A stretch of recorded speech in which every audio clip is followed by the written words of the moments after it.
Three, two, and one. What is the deal, guys? What is going on? My name is John Hilton, and welcome to the One Up Nutrition podcast. We have our CEO, Vadim Mordovan, here with me. What's going on, One Up Nation?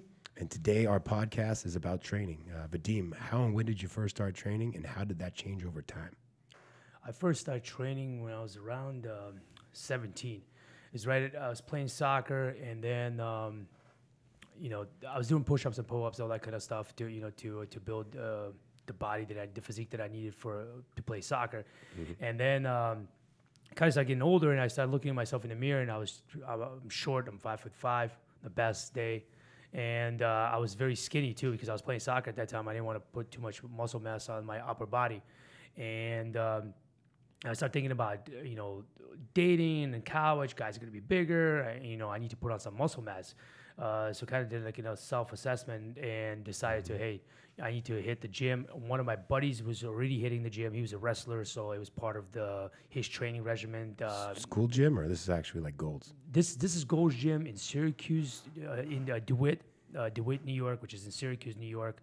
Oh. It's still there, huge, Gold's Gym. That's where I started. Mm-hmm. It was a choice to either go in Gold's Gym or Bally's, and that Gold's Gym is where it had a nice pool, had the cold and hot plunge, and then that's where my buddy went. The guy was a wrestler, still a good friend of mine. So we started going and started lifting weights, and kind of just learning, picking stuff up. He was showing some stuff because he was already advanced. He started lifting when he was 14, and we were 17 at this time. Mm-hmm. And so he knew some things. There were some guys, there were trainers there. They liked us. We were young, so they would show some things to us. And then, there was a couple bodybuilders. I remember they were there. At that time, I didn't know anything about bodybuilding as far as a sport, but I remember they were getting ready. They were talking about getting ready for the shows and the prep and everything like that. And they were like, some of these guys would eat in between their sets. I would watch them pull up the food, and they would eat it and stuff. Little by little, just started learning. A lot of mistakes obviously made, but along the way, just learned how to train. And then obviously you start looking up stuff too. You start reading magazines, you start reading articles, you start watching videos, and just basically self-taught. That's how I started training. And at that time, when you're younger, I was trying to put muscle mass on. And at that time, I was just like, lift heavy weights, lift as heavy as you can. And, that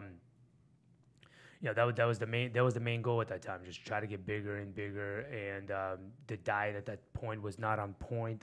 You think you know what you're doing, but it's, when I was playing soccer, I was used to eating a lot of carbs. And I was still eating a lot of carbs, but now I had to up my protein. Protein I had to go up, it just that continued for a long time. I think I stopped really trying to put on muscle mass once I hit, I want to say maybe 24, 23. After that, I didn't really concentrate that much. But it was always like, I would train. I wouldn't train with heavier weights. I would just add more supersets, and more. Train until you're what's the word I'm looking for? Failure. Failure, mm-hmm. Exactly. But I was always, the diet started really kicking in. I was like, I need to watch what I'm eating. I need to, do more cardio, and I want to keep that slender look and be shredded. And then once I moved to Miami Beach, everything changed even more because in New York, you have 4 months of staying in shape, and then it kind of gets cold. Everybody gets in that bulking season, and at that time, bulking season meant you eat whatever you want. It's not the right way to do it, really. I mean, you put on a lot of more fat than you really need to, mm-hmm. And I was eating Chinese food, orange chicken. But pizza. It's cold in New York, so it doesn't matter. You're covered up, right? Yeah, covered up. Miami's not like that. I mean, once you move to Miami, then things change because now it's 12 months a year. Your shirt is off, beach season, and I started. It's really started trying to build this. Basically a ripped physique all year round. More dieting, more cardio, definitely more cardio, and that's how it really. And now I gained weight again. I'm trying to lose weight. I did intermittent fasting and lost weight. Now I'm went out for a little bit, so I'm getting back into it. Nice. So, what about you, John? When did you start training, and how did it change over time? So I got like 3 steps to my kind of lineage here of the evolution of my own training. So I started at 17. A lot of you guys know it from my previous podcast. I talk about getting hit in the head, and then I had to stop playing sports, and I joined the track team. The track team had a gym, and along with that gym, I had a great trainer by the name of a guy's name is Garth Martin. His son, actually Robert Martin, is actually in the industry now. He works for a competitor of ours, but I keep in touch with him to this day. And the guy had a huge impact on my life. Garth put a weight in my hand at 17 and told me that I could do something with it. And no one else in my life like really believed in that or thought I could lose the weight or build muscle or anything like that. He's like, anyone could do this. You just got to work hard at it. So he was the one that first instilled that work ethic into me. Thank you, Garth, you're the man. So I started there. 17, we had a gym within the preparatory school that I was at in Connecticut. And I was on the track team. I was not doing much for the track team. I did not like to run. I was not a big cardio person or anything like that. But I started with push-pull workouts. So Monday would be push, Tuesday would be pull, and then Thursday would be push, and then Friday would be pull. And then sometimes we would incorporate legs in there once to twice a week, depending on the week, on the pull day and stuff like that. But I really didn't have an understanding of how muscles work and really like how to properly target the muscles and really get the pump that a lot of people talk about. I was training more for people talk about it. There's 2 styles of training. There's hypertrophy and strength. Hypertrophy is going to be actually building dense muscle, and you actually see it on the physique. While strength is not always built muscle. It's more or less just the ability to be stronger and more powerful. Back then, I was totally training for strength, and the way you train for strength is very low reps and long rest times. So I was really just shooting it in the gym with my buddies. Like the notorious 135 bench was something that we all wanted, and then next was the 225 bench, which I'm sure hundreds and thousands of guys are in the same situation. But my whole goal was to get 135 on the bar, 225 on the bar, and just kill it. But I was really aiming, to bring up my physique, because when you walk down the street, no one knows how much you bench press, nor do they care. But I wanted to look like a bodybuilder. I wanted to look like I actually went to the gym, not just be strong and powerful and good at sports, but have it translate over to my physique. So years and years and years of training went by, and I went to college, was getting incredibly strong. I want to say it was probably the strongest time of my life where I was just focusing on strength, really just benching and squatting and deadlifting, just tons with very low reps and very, very long rest times, 3 to 5 reps. I considered like anything over 5 reps to be cardio, and I kind of laughed at people that did it. Well, I was incredibly wrong. And from college, I was in LA, and then right down the street from us was Gold's Gym, Venice Beach. And I went there and had a abrupt understanding of what real training was. I was told to leave my ego at the door, and that's a statement that has stuck with me ever since then. It doesn't matter how much weight you technically lift; it's about how you look. So coming into the gym with the mentality like I need to lift more weight than everyone in here and everything like that was, the wrong path for me trying to gain a physique. So I had a lot of bodybuilders come to me and actually strip plates off the bar and kind of reset my mind and how it worked and focus on squeezing and control and rep ranges between maybe like 8 and 12 and maybe some even up to 20, but 8 and 12 is really that hypertrophy range that most people are training in to add slabs of muscle and to get you that, that great look, that aesthetic look, not just stronger. So a lot of bodybuilders were able to educate me in that aspect. Guys from Will Harris to Charles Glass to the whole gym, Gold's Gym crew. It's really changed so much over the past, 20 years. But from that, that really had a huge impact on me. And I feel like those years I spent a lot of time, really in the grudges, really at war with the weights and then making gains. And then later I, moved to New York. I was getting my MBA, and I actually left that to become a trainer full time. And when I did that, I passed my NASM certification. And in NASM, I was able to clearly see the difference between hypertrophy and strength. And they have a NASM periodization schedule and how to, balance, incorporate all different types of training into your schedule in order to achieve specific goals you want, whether that's strength or hypertrophy. And really at that point, I was able to see why, my training prior as a teen was yielding strength results. And then my training as a bodybuilder in Venice Beach at Gold's Gym was able to yield, that specific look. And I got to tell you guys, the most important thing you can do right now when you come to picking a diet or picking training is figuring out your goals.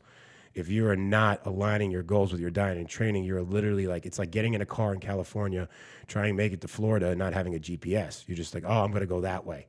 You might eventually get there, but it might take you a lot longer than if you had directions. So you got to get everything aligned. And that's something I preach and practice myself. So, and that's really what changed for me over time is those 3 major steps. And maybe the 4th would actually be seeing that in my own clients and then watching them and then implementing programs and seeing their own style of training, then implementing another, and then watching them make gains and how they're reacting to the training. Training itself is basically like a stimulus, and we're all, organic, basically, like we're like plants. And that stimulus, is basically like the sun. And I say it like a plant can grow and wrap around a pole just to reach the sun. Well, your training is going to work in the same way. And if you stimulate yourself to grow thick muscles with, good control and lots of pump and a good rep range and short rest periods between your training, you'll be able to force your plant to grow in that specific way. Now, if you take shorter breaks and you focus more on, heavier weights and lower reps, you're going to force that plant to just grow stronger, not as necessarily bigger or more aesthetic. So those are my 2 cents when it comes to training. It's really those 3 to 4 steps for me. Vadim, what is your favorite style of training? How are you doing that now? I love supersetting. And I switch it up. I'd say switch it up every 4 weeks. Post exhaustion, supersetting when you do a compound movement, and then right afterwards you do an isolation movement with same body parts. So you do a bench press, and then you go do flies. Really exhaust the muscle. Or you can do supersetting where you're supersetting 2 different body parts. So you can do a back and with biceps, and then chest with triceps, because you're already working your biceps when you're doing back, and you're already working your triceps when you're doing chest. And you go back and forth. And I try to keep the rest time to a minimum. I actually had a very hard time doing that a lot as we're growing this business. There's a lot of emails coming in, and I have a hard time putting down the phone, and that fucks up your whole workout. So make sure, for me, it's more important right now that I'm getting back on track, is to keep the rest periods very minimum, talking about 45 seconds, 60 seconds the most after you're doing a superset, and keep the rep range anywhere from 12 to 15 right now. Hypertrophy. And keep the weight. I would say, the last from 12 to 15, it becomes extremely hard. But I finished the 15th rep, but it becomes extremely hard to finish it. So you guys have to figure out the weight, what that proper weight is for you. What is failure for you? Yeah. What is the failure? And definitely make sure your form is correct. And guys, I made a mistake earlier in the years where I had this thing where I would take a whole month of December off, prepare for the midterms or the finals for that semester of college, and I was doing deadlifts and everything was good. I was strong. Took a whole month off, completely whole month off. Took all my exams. Came back in January. Put on the same amount of weight, thinking that it's going to be all good. Well, it wasn't. I lost some strength. My form got messed up, and I actually injured my back. So L3 and L5, I got herniated discs. So make sure you don't pick up heavy weights. Make sure your form is correct. Can't stress that enough, because I'm paying for it. I still have that injury, and it's been 14 years now. So supersetting is definitely my to-go-to style of training. What about you, John? What is your style of training? Has it changed over the years? Yeah, well, it's changed from when I was a teenager and I was lifting just for strength and low reps and lots of break time and stuff like that. And then, it evolved into bodybuilding and more hypertrophy stuff like that. Now I don't even basically train. I may be training 3 days a week with bands and 20 to 30 pound dumbbells. I'm just injured. I can't do what I used to do. It is what it is. My favorite style of training, though, would be like intensity amplifiers, which is kind of what Vadim just covered, the supersets. So supersets, rest pause. Rest pause would be when you finish your reps, you train till failure, and then you're going to put that weight down for a specific amount of time. Not very long, maybe 10 to 20 seconds or something like that, and then you're going to look to complete a couple more reps onto that set. What that's going to do is going to push your body beyond failure. Along with the superset, same thing. You're going to train a specific way, you do your dumbbell curls or whatever, and then you'll go on to maybe a cable curl or something like that, pushing the muscle further into failure. And what I mean by failure is it's as many reps as you can get, right? So it's as many as you can get without breaking form, right? And then after that, everything beyond that is past failure. So the ones I said was supersets, rest pause. Drop sets would be another one where you actually strip the weight off once you've hit failure. Now you're going to strip the weight off, wait a specific amount of time or go straight into it, and then keep going. And then forced reps. I love forced reps. I really owe a lot of the gains I made on my physique to the forced reps. And that's where you're lifting to a point where you're hitting muscular failure, and then you have someone else come in and then help complete those reps. So what you're doing there is you're hitting failure. You're not stripping the weight. You're not changing the exercise like supersets or drop sets. You're not taking a break like rest pause. You're going straight through it. So it's incredibly painful and hard to push those last couple reps on the first part of the set, and then you have the forced part of the set where it's excruciating. It's extremely hard, and I truly believe that it's those last reps that gets you growing. You're pushing yourself way beyond what the body's normally doing. And like I said before, the body's like a plant, it's organic. So if you give it that stimulus way beyond where it needs to be, it's going to have to catch up. So next time you do that, it's got the base and the stability to handle that kind of stimulus or stress. So, that's how I saw it. Really intensity amplifiers and training past failure were some of the best things that I ever tried to make gains. But on the other end, I have to say it, like a lot of the past failure training put me in the position I'm in now. So if I could do anything differently going back, and if I had any advice for someone moving forward, it would be to just gauge it correctly. You don't need to go past failure on every set. I became like addicted to it, man. I wouldn't go to the gym if I didn't have a training partner to force rep me through everything. It was crazy. And if I was there by myself, I would just destroy every set to the max, And it made my training a lot shorter than most people's because I literally just blew myself out. But I think I pushed myself too far at certain points. So if there's anything I could say is find that balance and get proper rest. And then, of course, align your goals with your training and your diet, because you're lost without that. You're heading down a path you're never going to find an end to. Vadim, what advice would you give to someone who's just starting off? Like, what would you say about training for them? Don't grab the weights that are too heavy for you. Mm-hmm. Learn the form. That's very important. If obviously, like you said, align your goals. What are you trying to get? You're trying to get stronger. You're trying to grow muscle, and be patient, guys. Be patient. Some of these guys, like you guys see on Instagram or you guys see in magazines, you need to understand that these guys have been training for 10, 15, 20 years. That's a long time. It didn't happen in 90 days. It didn't happen in 12 days. In 12 weeks. It happened over many of years of hardcore training. These people put in a lot of time, mm-hmm. a lot of effort, and they have a lot of education behind it too.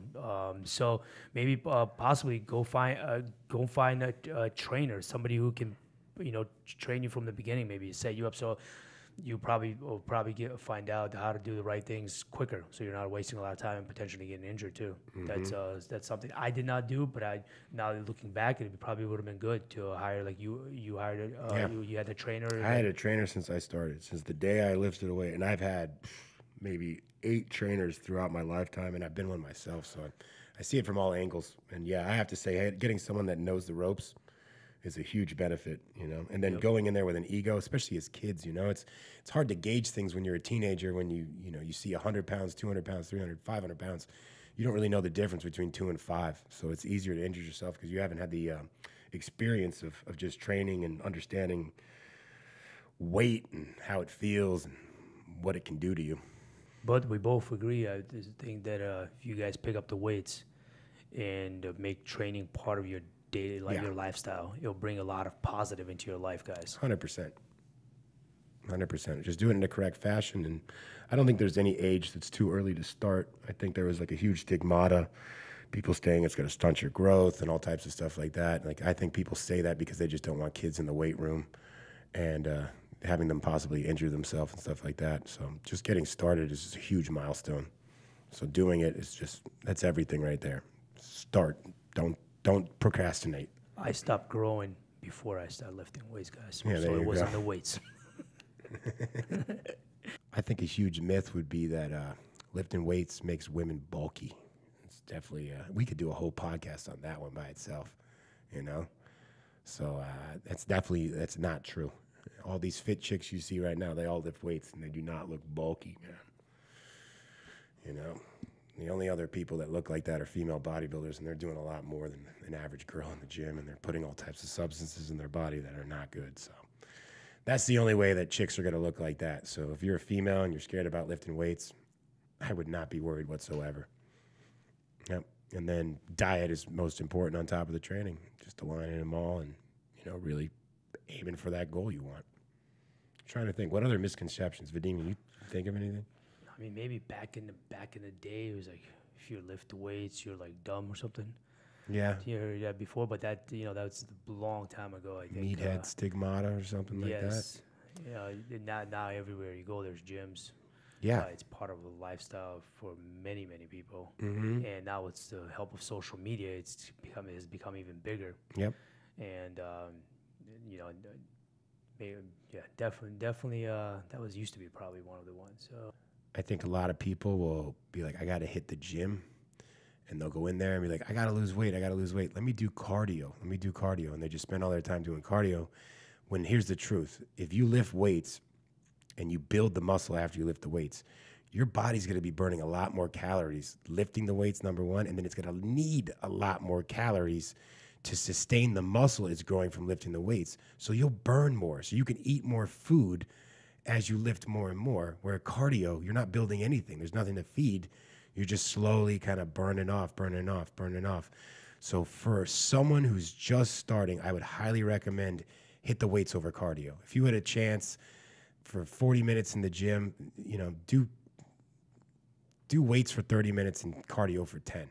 Always go to the weights first. It's going to be better for you in the long run. Trust me. It will burn more body fat and you will have a greater physique. 100%. Don't be a cardio bunny. That does nothing for no one unless you just want to be skinny.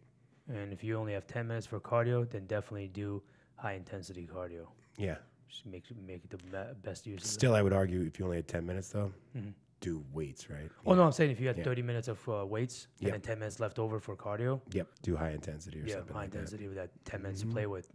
Just steady 10-minute cardio is not really going to do anything. that. It's true. You want to get the most out of your time. Maximize it in there.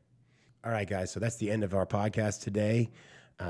If you guys would like to hear anything on this podcast specifically and you're watching on YouTube right now, please leave a comment below. We'd love for you to like and subscribe, but we'd love some comments and engagement for you. And we'd love to bring you guys information and content that you'd like to hear. So we'd love your feedback. And until next time, over and out, Vadim and John. Thanks.